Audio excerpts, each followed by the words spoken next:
देश की प्रसिद्ध सामाजिक कार्यकर्ता तीस्ता सीतलवाड़ ने मौजूदा दौर में मीडिया के काम करने के तरीके पर सवाल उठाए।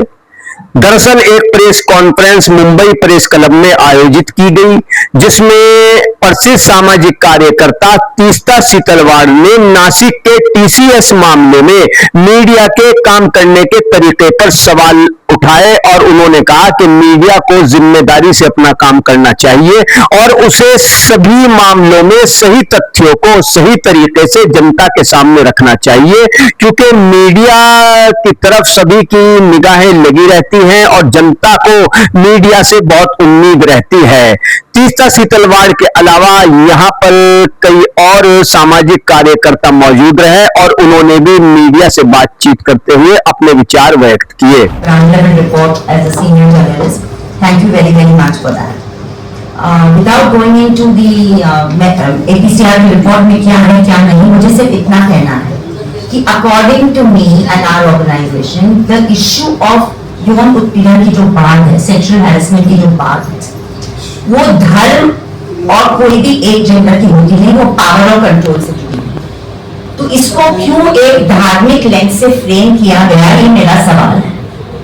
ये सवाल मेरा पुलिस से भी है, प्रशासन से भी है और सबसे ज्यादा मीडिया से, क्योंकि जिस तरह से लव जिहाद, कॉर्पोरेट जिहाद जैसे लास्ट 10, 15, 20 दिनों में ये बहुत आसान बन गया है मीडिया के लिए कि आप एक पूरा एक जिसको कहते हैं एक टारगेटिंग का एक हिस्सा है, कम्युनिटी को टारगेट करने का। A crime should never be linked to any particular caste or community. It should be treated, if it is at all an issue like that. जब भी यौन उत्पीड़न की बात होती है, अगर कंप्लेनेंट का कोई मसला था, तो it is about institutional accountability, TCS, and about the mechanisms available for a safe working environment. उसी पे फोकस किया जाना चाहिए था शुरू से। और इसमें बार-बार ये बात आ रही है, इंडिपेंडेंट मीडिया से भी आ रही है और पुलिस ने इसको ना डीजीपी साहब ने ना किसी ने डिनाई किया है कि पॉलिटिकल इन्फ्लुएंस से एफआईआर फाइल। अगर हमें ये गलत इंफॉर्मेशन है तो पुलिस इसको क्लैरिफाई करे कि एफआईआर फाइल नहीं होती अगर पॉलिटिकल पार्टीज इसमें इन्वॉल्व नहीं हो और अगर वो पुलिस स्टेशन को रात में इन्फ्लुएंस नहीं लाए। तो पॉश जिसको कहते हैं कि प्रिवेंशन ऑफ सेक्सुअल हैरेसमेंट की जो गाइडलाइंस है वो बहुत ही डिटेल है, उसकी अंदरूनी प्रोसेस होती है, हर संस्था में होनी चाहिए, हर पुलिस स्टेशन में होनी चाहिए, हर सरकारी दफ्तर में होनी चाहिए कि अगर कोई भी महिला को ऐसा लगे कि उनको कुछ इस तरह का उत्पीड़न हो रहा है तो she finds a transparent way to complain. तो ये इसके ऊपर फोकस होना चाहिए था। ये सवाल मैं मीडिया से करना चाह रही हूँ कि जो बाबा के बारे में बार बार जिक्र निरंजनी और बाकी लोगों ने किया, क्या उनका जब क्राइम बाहर आया है वही नासिक शहर में, तो क्या उनकी जात और धर्म से जुड़ा हुआ है? मैं सवाल कर रही हूँ आपसे, was his religion or caste the issue? और वो भी they were ghastly crimes, but were they ever associated with the religion? और अगर नहीं हुआ और ये केस में बिना कोई इन्वेस्टिगेशन, मतलब मीडिया को तो टीसीएस के अंदर जाने का कोई सवाल ही नहीं था, तो media was being fade information selectively and the media was lapping up this information. और अगर मैं मानूं भी कि यौन उत्पीड़न की बात है और जब तक इन्वेस्टिगेशन खत्म होता है तो मानते ही है, तो निदा खान का किस तरह का विक्टिमाइजेशन और उसके लिए मीडिया और पुलिस जिम्मेदार नहीं है क्या?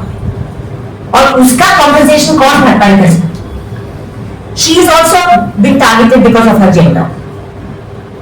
और ये जो एक खतरनाक टेंडेंसी मीडिया में irresponsible, unconstitutional रिपोर्टिंग की, और ये भी मैं कहूंगी महाराष्ट्र जैसे राज्य में पुलिस के व्यवहार के बारे में तो निरंजन ने कह ही नहीं, मगर साथ साथ पॉलिटिकल लीडरशिप ने जिस तरह इसको फ्रेम किया, ये गैर जिम्मेदारी की बात है, क्योंकि ये पोलराइजिंग डिस्कोर्स है, इसमें कोई रैशनैलिटी नहीं है और इसकी वजह से आप लोगों में ध्रुवीकरण करना चाह रहे हैं और एक्चुअली जो महिलाओं का सवाल है उसको दूर करना चाह रहे हैं। मैं आपके सामने कुछ आंकड़ा रखना चाहता हूँ।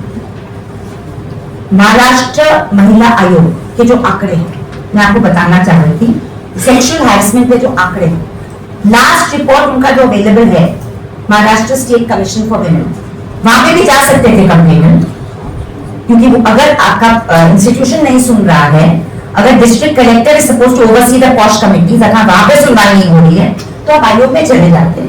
तो वो जो आंकड़े हमारे पास अवेलेबल है वो लास्ट वाले आंकड़े 2023 और 24 के, उसके बाद कोई रिपोर्ट पब्लिश हुआ नहीं है महाराष्ट्र महिला आयोग का। और उसमें आप देखेंगे तो पूरे ऑल द कंप्लेंट्स 12,019 कंप्लेंट जो आयोग में हैंडल किए थे, ज्यादातर इश्यूज जो थे मैरिटल डिस्प्यूट्स के थे 4000 से ऊपर, बाकी सोशल इश्यूज के थे, रेप के 9,040 केसेस थे अकॉर्डिंग टू द महिला आयोग व्हिच दे हैंडल। और in comparison complaints relating to sexual harassment at the workplace बहुत ही कम थे। महाराष्ट्र आयोग के आंकड़े हैं 69 थे वो साल के 2023-24 के, जिसके सिर्फ 44 डिस्पोज ऑफ हुए उस साल। तो हम ये कहना चाह रहे हैं कि पॉश का जो मामला है, यौन उत्पीड़न का वर्कप्लेस में मामला है, बड़ा पेचीदा मामला है। उसकी प्रक्रिया विशाखा गाइडलाइन से लेकर आज तक उसकी सेट की गई। उसके लिए संस्थान, ऑर्गेनाइजेशंस, ऑफिसेस को बिल्कुल उस पर काम करना चाहिए, बारीकी से काम करना चाहिए।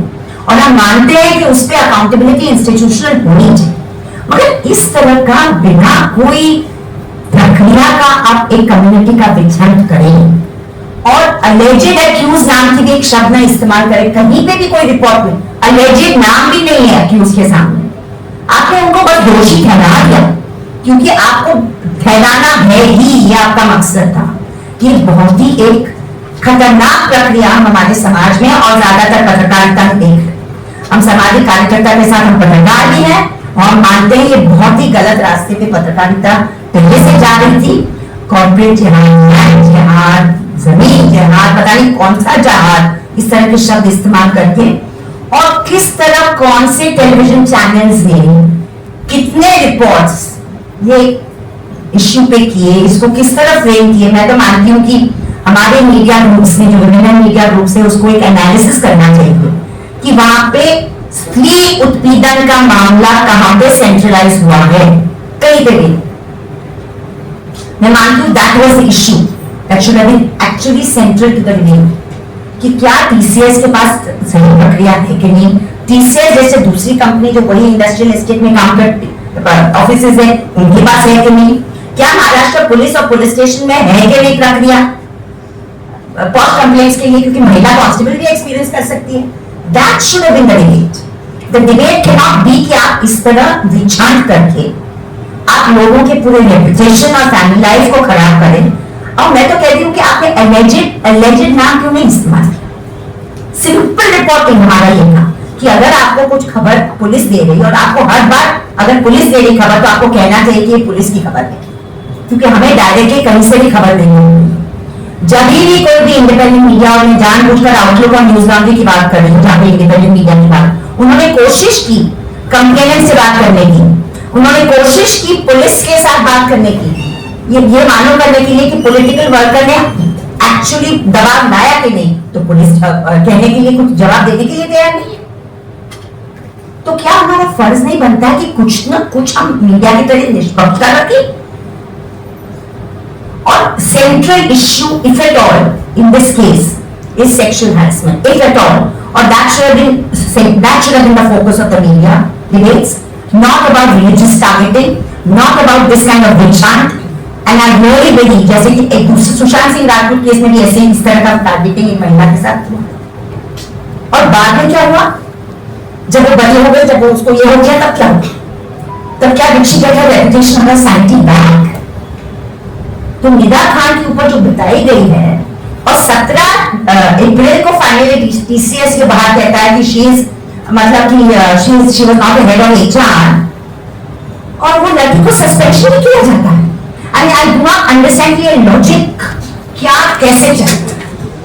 वो बम्बई में इसलिए थी, मलाड में इसलिए काम कर रही थी क्योंकि उनका ट्रांसफर हो चुका, और उसको एक्सट्रॉनिक कहा जाता है।